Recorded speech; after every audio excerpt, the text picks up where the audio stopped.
ಇವತ್ತು ನಾವು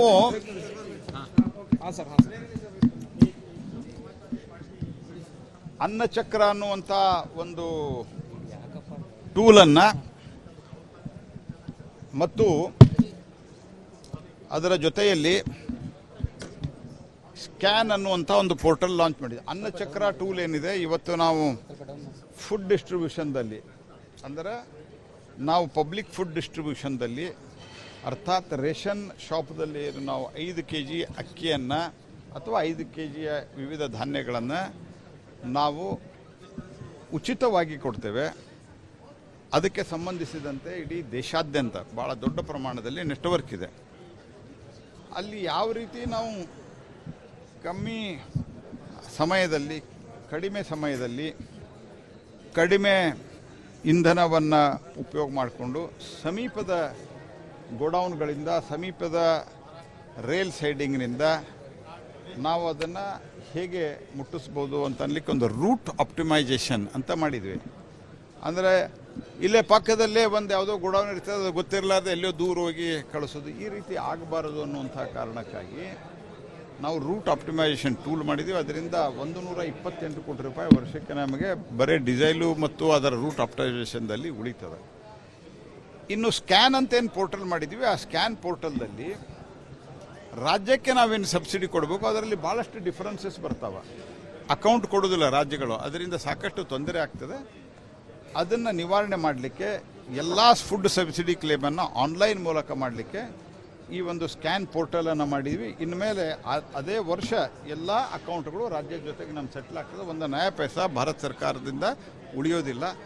ಯಾಕಂದರೆ ಇಲ್ಲಿವರೆಗೆ ಏನಾಗಿದೆ, ಕೆಲವು ನಮಗೆ 15-16 ಅಕೌಂಟ್ ಬಂದಿಲ್ಲ ಕೆಲವು ರಾಜ್ಯದ್ದು. ಸೊ ಅವ್ರು ಹೇಳ್ತಾರೆ ನಮಗೆ ನೀವು 100 ಕೋಟಿ ಕೊಡಬೇಕು, 200 ಕೋಟಿ ಕೊಡಬೇಕು ಅಂತ. ನನಗೆ ಬಂದು ಮಂತ್ರಿಗಳು ಭೇಟಿ ಆಗ್ತಾರೆ, ಆದರೆ ನೋಡಿದ್ರೆ ಅಕೌಂಟ್ ಕೊಟ್ಟಿರೋದಿಲ್ಲ. ಈ ಸ್ಥಿತಿಯನ್ನು ನಿವಾರಣೆ ಮಾಡಲಿಕ್ಕೆ ನಾವು ಇದನ್ನು ಆನ್ಲೈನ್ ಮಾಡಿದ್ವಿ, ಅದಕ್ಕೊಂದು ಪೋರ್ಟಲ್ ಮಾಡಿದ್ವಿ. ಇದರಿಂದ ಕೂಡ ದೊಡ್ಡ ಪ್ರಮಾಣದಲ್ಲಿ ರಾಜ್ಯಗಳು ಮತ್ತು ಇವನ್ FCI ಏನು ಮಾಡ್ತದೆ, ಯಾವಾಗ ಸಬ್ಸಿಡಿ ಸೆಟ್ಲ್ ಆಗೋದಿಲ್ಲ, ಯಾವಾಗ ರಾಜ್ಯದ ಅಕೌಂಟ್ ಸೆಟ್ಲ್ ಆಗೋದಿಲ್ಲ, ಆವಾಗ ಅವರಿಗೆ ದುಡ್ಡು ಬಿಡುಗಡೆ ಮಾಡಲಿಕ್ಕೆ ನಮಗಾಗೋದಿಲ್ಲ. FCIಗೂ ನಾವು ದುಡ್ಡು ಬಿಡುಗಡೆ ಮಾಡೋಕ್ಕಾಗಲ್ಲ. ಅಂಥ ಸಂದರ್ಭದಲ್ಲಿ ಅವರು ಬ್ಯಾಂಕಿನಿಂದ ಲೋನ್ ತಗೋತಾರೆ, ಅದು ಇಂಟ್ರೆಸ್ಟ್ ಬೀಳ್ತದೆ. ಇದೆಲ್ಲ ಅವಾಯ್ಡ್ ಮಾಡೋದಕ್ಕೆ ನಾವು ಆನ್ಲೈನ್ ಪೋರ್ಟಲನ್ನು ಮಾಡಿದ್ದೀವಿ. ಅದರಿಂದ ಕೂಡ ದೊಡ್ಡ ಪ್ರಮಾಣದಲ್ಲಿ ನಮಗೆ ಉಳಿತಾಯ ಆಗುತ್ತೆ. ಈಗ ನಬಾರ್ಡ್ ಬಗ್ಗೆ ಸಿದ್ದರಾಮಯ್ಯ ಅವರು ಜನ ಕಲ್ಯಾಣ ಸಮಾವೇಶದಲ್ಲಿ ಒಂದು ಆರೋಪವನ್ನು ಮಾಡಿದ್ದಾರೆ. ಮತ್ತೆ ಸಾಲವನ್ನು ಕೊಡ್ತಾ ಇಲ್ಲ, 2200 ಕೋಟಿ ಮಾತ್ರ ಮಾಡಿದ್ದಾರೆ, 5000 ಕೊಡಬೇಕಾಗಿದ್ದರೆ ಇಳಿಸಿದ್ದಾರೆ ಅನ್ನೋ ಆರೋಪವನ್ನು ಮಾಡಿದ್ದಾರೆ. ಸರ್, ಸಿದ್ದರಾಮಯ್ಯನವರಿಗೆ ಎಲ್ಲವೂ ಗೊತ್ತಿದೆ, ಆದರೆ ಅವರು ತಮ್ಮ ಮೂಡಾ ಸ್ಕ್ಯಾಮು, ತಮ್ಮ ವಾಲ್ಮೀಕಿ ಸ್ಕ್ಯಾಮು, ತಮ್ಮ ಎಕ್ಸೈಸ್ ಸ್ಕ್ಯಾಮು, ತಮ್ಮ ಒಟ್ಟಾರೆ ಫೇಲ್ಯೂವರು ಮತ್ತು ಅವರಿಗೆ ತುಷ್ಟೀಕರಣದ ರಾಜಕಾರಣದಿಂದ ಆಗ್ತಿರುವಂಥ ಹಿನ್ನಡೆ, ಇವನ್ನೆಲ್ಲ ಮುಚ್ಕೊಳ್ಳಿಕ್ಕೆ ಆರೋಪ ಮಾಡ್ತಾ ಇದ್ದಾರೆ. ನಾನು ಇಲ್ಲೇ ಭಾಳ ವಿವರವಾಗಿ ಹೇಳಲಿಕ್ಕಾಗೋದಿಲ್ಲ, ಆದರೆ ನಾನು ಹೇಳ್ತೇನೆ.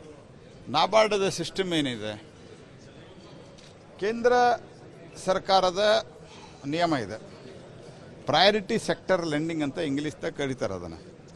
ಅಂದರೆ ಅಗ್ರಿಕಲ್ಚರಲ್ ಸಹಿತವಾಗಿ ಸಣ್ಣ ಉದ್ಯಮಗಳಿಗೆ, ಅತಿ ಸಣ್ಣ ಉದ್ಯಮಗಳಿಗೆ, ಈ ರೀತಿ ಬೇರೆ ಬೇರೆ ಲೈವ್ ಸ್ಟಾಕ್ ಅಂದರೆ ದನ ಕರು ಸಾಕೋದಕ್ಕೆ, ಇವೆಲ್ಲ ಪ್ರಯಾರಿಟಿ ಸೆಕ್ಟರ್ದಲ್ಲಿ ನಾವು ಹಣವನ್ನು ಬ್ಯಾಂಕಿನಿಂದ ಸಾಲವನ್ನು ಕೊಡಬೇಕು ಅಂತ ಇರ್ತದೆ. ಎಲ್ಲ ಬ್ಯಾಂಕ್ಗಳಿಗೆ ಟಾರ್ಗೆಟ್ ಕೊಟ್ಟಿರ್ತಾರೆ. ನ್ಯಾಷನಲೈಸ್ ಮತ್ತು ಶೆಡ್ಯೂಲ್ ಕಮರ್ಷಿಯಲ್ ಬ್ಯಾಂಕ್ಗಳಿಗೆ 40% ಅವರು ಸಾಲವನ್ನು ಕೊಡಬೇಕು. ರೂರಲ್ ಬ್ಯಾಂಕ್ದವರು 75% ಕೊಡಬೇಕು. ಬ್ಯಾಂಕ್ಗಳು ಯಾವಾಗ ಈ ಸಾಲವನ್ನು ಕಮ್ಮಿ ಕೊಡ್ತಾವೆ, ಬ್ಯಾಂಕ್ದಲ್ಲಿ ಯಾವಾಗ ಈ ಬ್ಯಾಂಕ್ಗಳು ಸಾಲವನ್ನು ಕಮ್ಮಿ ಕೊಡ್ತಾವೆ, ಆ ಸಂದರ್ಭದಲ್ಲಿ ಈ ಉದಾಹರಣೆಗೆ ಕೆನರಾ ಬ್ಯಾಂಕು ಅಂತ ಇಟ್ಟವ್ರು, ಉದಾಹರಣೆಗೆ ಅವ್ರು ಮಾಡಿದ್ದಾರೆ ಅಂತ ಹೇಳ್ತಾ ಇಲ್ಲ. ಕೆನರಾ ಬ್ಯಾಂಕು 40% ಕೊಡಲಿಲ್ಲ ಅಂತಂದರೆ, ಅಂದರೆ ಅವ್ರಿಗೆ ಟಾರ್ಗೆಟ್, ಅವ್ರಿಗೇನು ಅಗ್ರಿಕಲ್ಚರಲ್ಲು ಒಟ್ಟು ಲೆಂಡಿಂಗ್ ಇರ್ತದೆ, ಆ ಲೆಂಡಿಂಗ್ನಲ್ಲಿ 40% ಅವರು ಪ್ರಯಾರಿಟಿ ಸೆಕ್ಟರ್ ಕೊಡಬೇಕು. ಅದರಲ್ಲಿ 40% ಅವರು ಇದಕ್ಕೆ ಕೊಡಬೇಕು, ಎಲ್ಲಿಗೆ ರೈತರಿಗೆ ಕೊಡಬೇಕು. ಅದು ಕೊಡಲಿಲ್ಲ ಅಂತಂದರೆ ಅದು ಎಷ್ಟು ಕಮ್ಮಿ ಕೊಡ್ತದೋ ಆ ದುಡ್ಡನ್ನು RBI ಆ ಬ್ಯಾಂಕ್ಗಳಿಂದ ತಗೊಂಡು ನಾಬಾರ್ಡ್ಗೆ ಕೊಡ್ತದೆ. ನಾಬಾರ್ಡ್ದವರು ಅದನ್ನು ಕೋಆಪರೇಟಿವ್ ಸೆಕ್ಟರ್ಗಳ ಮೂಲಕ ಕೊಡ್ತಿದ್ದಾರೆ. ಭಾರತ ಸರ್ಕಾರದ್ದು ಒಂದು ಕಟ್ಟುನಿಟ್ಟಾದ ನಿಯಮ ಅಂದರೆ ನಾವು ಆಗ್ರಹ ಇದೆ ಮೋದಿಯವ್ರದ್ದು, ನಮ್ಮ ಫೈನಾನ್ಸ್ ಮಿನಿಸ್ಟರ್ದು, ಬ್ಯಾಂಕ್ಗಳು ಕಂಪಲ್ಸರಿಯಾಗಿ ಪ್ರಯಾರಿಟಿ ಸೆಕ್ಟರ್ ಕೊಡಬೇಕು. ಈ ಸರಿತ ಚೆನ್ನಾಗಿ ಕೊಟ್ಟಿದ್ದಾರೆ. ಈ ಚೆನ್ನಾಗಿ ಕೊಟ್ಟಿರೋದನ್ನು ಎಷ್ಟು ಚೆನ್ನಾಗಿ ಕೊಟ್ಟಿದ್ದಾರೆ ಅಂದರೆ 8% ಕೊಡಬೇಕು, 1.5% ಕೊಟ್ಟಿದ್ದಾರೆ. 0.5% ಅಂದಾಗ ನಿಮಗೆ ಭಾಳ ಅದು ಸಣ್ಣದು ಅನ್ನಿಸ್ತದೆ. ಕೋಟ್ಯಾಂತರ ರೂಪಾಯಿ ಆಗತ್ತೆ, ಅದು ಸಾವಿರಾರು ಕೋಟಿ ರೂಪಾಯಿ ಆಗತ್ತೆ, ಅಷ್ಟು ಜಾಸ್ತಿ ಕೊಟ್ಟಿದ್ದಾರೆ. ಅಲ್ಲ ಅವರು ಲೆಟ್ ಮಿ ಕಂಪ್ಲೀಟ್. ಈ ನಾಬಾರ್ಡದಲ್ಲಿ ಯಾವಾಗ ದುಡ್ಡು ಬರ್ತದೆ ಅಂದರೆ ಬ್ಯಾಂಕ್ಗಳ ಕಮ್ಮಿ ಕೊಟ್ಟರೆ. ಬ್ಯಾಂಕ್ ಇದು ನಾವು ಮೋದಿ ಬಂದ ಮೇಲೆ ಅಥವಾ ನಾವು ಬಂದ ಮೇಲೆ ನಿರ್ಮಲಾ ಸೀತಾರಾಮನ್ ಬಂದ ಮೇಲೆ ಮಾಡಿದ್ದಲ್ಲ ಇದು ಮೊದಲಿನಿಂದ ನಿಯಮ ಇದೆ. ಬ್ಯಾಂಕ್ಗಳು ಅವರಿಗೆ ಕೊಟ್ಟಿರುವ ಟಾರ್ಗೆಟನ್ನು ಕೊಡಲಿಲ್ಲ ಅಂದರೆ, ಲೋನ್ ಕೊಡಲಿಲ್ಲ ಅಂದರೆ ಅಗ್ರಿಕಲ್ಚರಲ್ಗೆ, ವಿಶೇಷವಾಗಿ ರೈತರಿಗೆ, ಅದನ್ನು ವಿತ್ಡ್ರಾ ಮಾಡಿ ನಾಬಾರ್ಡ್ ಕೊಡ್ತಾರೆ. ಈ ಸರ್ತೆ ಕೊಟ್ಟಿರೋದ್ರಿಂದ ಓವರಾಲ್ ನಾಬಾರ್ಡದಲ್ಲಿ ಫಂಡ ಕಮ್ಮಿ ಇದೆ. ಇದು ಕೇವಲ ಕರ್ನಾಟಕಕ್ಕೆ ಕಮ್ಮಿ ಆಗಿದೆ, ಗುಜರಾತಕ್ಕೂ ಕಮ್ಮಿ ಆಗಿದೆ, ಉತ್ತರ ಪ್ರದೇಶಕ್ಕೂ ಕಮ್ಮಿ ಆಗಿದೆ. ಇನ್ನು ಇವರೇನು ಹೇಳೋದು, ಮುಖ್ಯಮಂತ್ರಿಗಳು ಎಷ್ಟು ಮಿಸ್ಲೀಡ್ ಮಾಡ್ತಾರೆ ಅಂತಂದ್ರೆ, ಒಂದು ರೀತಿಯಲ್ಲಿ ಇದು ಮಿಸ್ಚೀಫ್ ಇದು. ಇಲ್ಲ, ನಾವು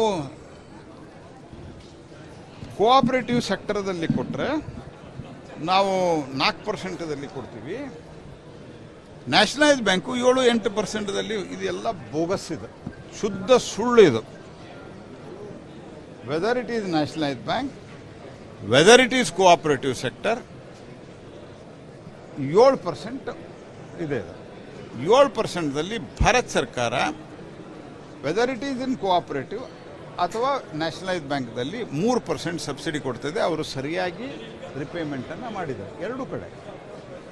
ಈ ಉಳಿದ 4%ಅನ್ನು ಯಡಿಯೂರಪ್ಪ ಸಾಹೇಬರಿದ್ದಾಗ ಅದನ್ನು 0% ಮಾಡಿದ್ದಾರೆ. ನೀವು ಮಾಡಿಲ್ಲ ಸಿದ್ದರಾಮಯ್ಯನವರೇ, ಯಡಿಯೂರಪ್ಪನವರಿದ್ದಾಗ 0% ಮಾಡಿದ್ದಾರೆ. 4%ಅನ್ನು ರಾಜ್ಯ ಸರ್ಕಾರ ಕೊಡ್ತಿದೆ. ನೀವು ರಾಜ್ಯ ಸರ್ಕಾರ ನೀವು ಕೋಆಪರೇಟಿವ್ಗೆ ಕೊಡೋದ್ರ ಬದಲಿ ನೀವು ನ್ಯಾಷನಲೈಸ್ ಬ್ಯಾಂಕಿಗೆ 4% ಕೊಟ್ಟರೆ ಮುಗಿದ 0% ಸಿಗತ್ತೆ. ಯಾವುದು ಇರಲಾರ್ದಂಥ ಸಮಸ್ಯೆಯನ್ನು ಇದೆ ಅಂತ ಬಿಂಬಿಸಿ ಕೇಂದ್ರ ಸರ್ಕಾರದ ವಿರುದ್ಧವಾಗಿ ಜನರನ್ನ ಎತ್ತಿ ಕಟ್ಟುವ ಕೆಲಸವನ್ನು ಸಿದ್ದರಾಮಯ್ಯನವರು ಮಾಡ್ತಾರೆ. ಆದರೆ ಜನಕ್ಕೆ ಗೊತ್ತಿದೆ ಮೋದಿಯವರು ಏನು ಅಂತ ಗೊತ್ತಿದೆ. ಹಾಗಾಗಿಯೇ ನಿಮಗೆ ಇಡೀ ದೇಶದಲ್ಲಿ ಮತ್ತು ಕರ್ನಾಟಕದಲ್ಲಿಯೂ ಸಹಿತ ನೀವು ನಮ್ಮದೇ ಆದಂಥ ಅನೇಕ ತಪ್ಪುಗಳಿಂದ ನಾವು 2023 ಚುನಾವಣೆಯನ್ನು ಸೋತ ಮೇಲೂ ಸಹಿತ 2024 ಲೋಕಸಭೆ ಚುನಾವಣೆಯಲ್ಲಿ 123 ಸ್ಥಾನದಲ್ಲಿ ನಾವು ಲೋಕಸಭೆಯಲ್ಲಿ ವಿಧಾನಸಭೆ ಕಂಪೇರ್ ಮಾಡಿದರೆ ನಾವು ಗೆದ್ದಿದ್ದೀವಿ. ನಿಮ್ಮನ್ನು ತಿರಸ್ಕಾರ ಮಾಡಿದ್ದಾರೆ ಜನ. ಹಾಗಾಗಿ ನೀವು ಇಡೀ ದೇಶದಲ್ಲಿ ಏನಿದೆ ಸ್ಥಿತಿ ನಿಮ್ಮದು, ಮಹಾರಾಷ್ಟ್ರದಲ್ಲಿ ಅಡ್ರೆಸ್ಸೇ ಇಲ್ಲ ನಿಮಗೆ, you have no address at all. ಜಾರ್ಖಂಡದಲ್ಲಿ ಆ ಸುರೇನ್ ಜೊತೆಗೆ ಹೋದ್ರಿ ಅಂತ ತಿಳ್ಕೊಂಡು ಒಂದು 10 ಸೀಟ್ ಆದರೂ ಬಂತು ನಿಮ್ಮದು. ಈ ಕಡೆ ಜಮ್ಮು ಕಾಶ್ಮೀರದಲ್ಲಿ ಅವ್ರ ಜೊತೆಗೆ NC ಅವ್ರ ಜೊತೆಗೆ ಇದ್ರಿ ಅಂತ ತಿಳ್ಕೊಂಡು ನಿಮ್ಮ ಸೀಟ್ ಬಂತು, 6 ಸೀಟ್ ಗಳಿಸಿದ್ದೀರಿ ನೀವು.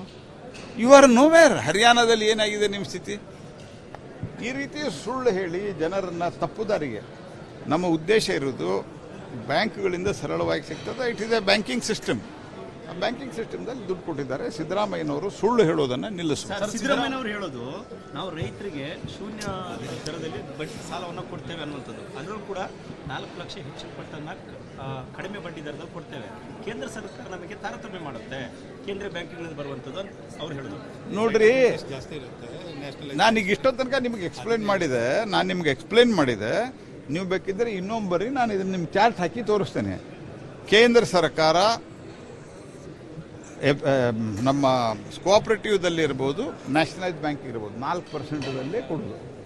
7% ಇದೆ. ಅದು 7%ದಲ್ಲಿ 3% ನಾವು ಇಂಟ್ರೆಸ್ಟ್ ಸಬ್ವೆನ್ಷನ್ ಕೊಡ್ತೀವಿ. ಅದು ಕೋಆಪರೇಟಿವ್ದಲ್ಲಿ ಇದ್ರೂ ಕೊಡ್ತೀವಿ, ನಾಬಾರ್ಡ್ ಕೊಟ್ಟರು ಕೊಡ್ತೀವಿ. ಈ 4%ದಲ್ಲಿ ಕರ್ನಾಟಕದಲ್ಲಿ ಇದು 0% ಯಾಕೆ ಆಗ್ತದೆ ಅಂತಂದರೆ, ಕರ್ನಾಟಕ ರಾಜ್ಯ ಸರ್ಕಾರ ಯಡಿಯೂರಪ್ಪನವರಿದ್ದಾಗ ಒಂದು ತೀರ್ಮಾನ ತಗೊಂಡಿದ್ದು 0% ಮಾಡಿದರೆ 4% ನಾವು ತುಂಬ್ತೀವಿ ಅಂತ. ಸೊ ಹೀಗಾಗಿ ರೈತರಿಗೆ 0% ಸಿಗ್ತದೆ. ಅದನ್ನೇ ನೀವು ನ್ಯಾಷನಲೈಸ್ ಬ್ಯಾಂಕ್ಗೆ ಕೊಡ್ರಿ. ಬಿಕಾಸ್ ನ್ಯಾಷನಲೈಸ್ ಈ ನಿಯಮ ಯಾರು ಮಾಡಿದ್ದು? ನಾಬಾರ್ಡಿಗೆ ಈ ರೀತಿಯಾಗಿ ಶೆಡ್ಯೂಲ್ ಅಥವಾ ನ್ಯಾಷನಲೈಸ್ ಬ್ಯಾಂಕ್ಗಳು ಕೊಟ್ಟಿಲ್ಲ ಅಂದರೆ ಅದನ್ನು ನಾಬಾರ್ಡ್ಗೆ ಎಷ್ಟು ಕಮ್ಮಿ ಕೊಟ್ಟಿದ್ದಾರೆ ಅಷ್ಟು ಕೊಡುವಂಥ ನಿಯಮ ಯಾರು ಮಾಡಿದ್ದಾರೆ? ನಿಮ್ಮ ಸರ್ಕಾರ ಇದ್ದಾಗ ನೀವು ಮಾಡಿದ್ದು.